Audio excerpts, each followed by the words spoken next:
que a inflação no Brasil, a inflação nos Estados Unidos e o desempenho espetacular do setor de serviços no Brasil em novembro foram os grandes destaques da semana. Vamos aos números? A inflação por aqui, fechada em 2021, ficou em 10,06%, muito acima do teto da meta de 5,25%.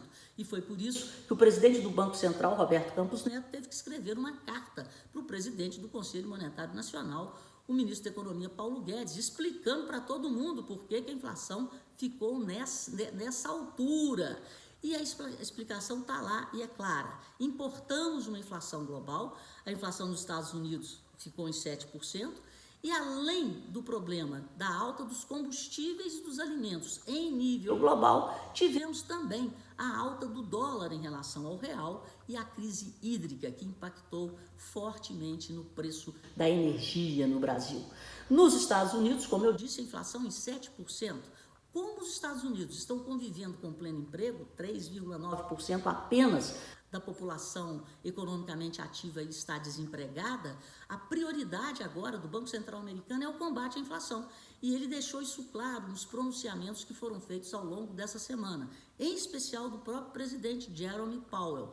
Com esse sinal de que os Estados Unidos vão subir os juros para combater a inflação e devem subir no mínimo 3 vezes ao longo de 2022, já tem gente falando em 4, a taxa de juros nos Estados Unidos deve saltar de 0,25% para 1,25% até o final do ano. E essa rodada de alta já começa em março, e é por isso que nessa semana as bolsas sofreram, o dólar ficou mais forte em relação às principais moedas, mas aqui no Brasil, por causa da alta dos juros, o brasileiro começa a ver uma entrada de dólares para aplicação em renda fixa. Isso eu quero dizer para você, o dólar por aqui não deve disparar como foi no final do ano passado, não. O dólar deve ficar mais contido entre 5 e 5,50 por causa dessa entrada de capital estrangeiro para comprar títulos brasileiros de renda fixa para aplicar na nossa taxa de juros, que está em 9,25% e deve subir 1,5 ponto na próxima reunião do Copom, que acontece em fevereiro. E o setor de serviços deu show, puxado pelas empresas de tecnologia da informação, pelo setor de transportes e pelos serviços prestados às famílias.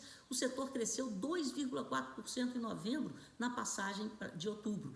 É o melhor desempenho desde que a série começou a ser apurada em 2011. E no acumulado de 12 meses, a alta de 9,5% também é a maior da história. Portanto, o setor de serviços, tão importante para a formação do PIB brasileiro, ganhando tração nesse final de ano, graças à vacinação. Mas a Ômicron pode colocar água nesse chope no comportamento do setor a partir de janeiro desse ano, quando a gente está vivendo esse surto aqui no Brasil. Você está fazendo o quê? A sua inscrição para o PDGC, que será lançado no dia 17 de fevereiro, um evento híbrido, que você pode fazer a inscrição tanto presencial quanto virtual, mas as vagas são limitadas. Te encontro na segunda.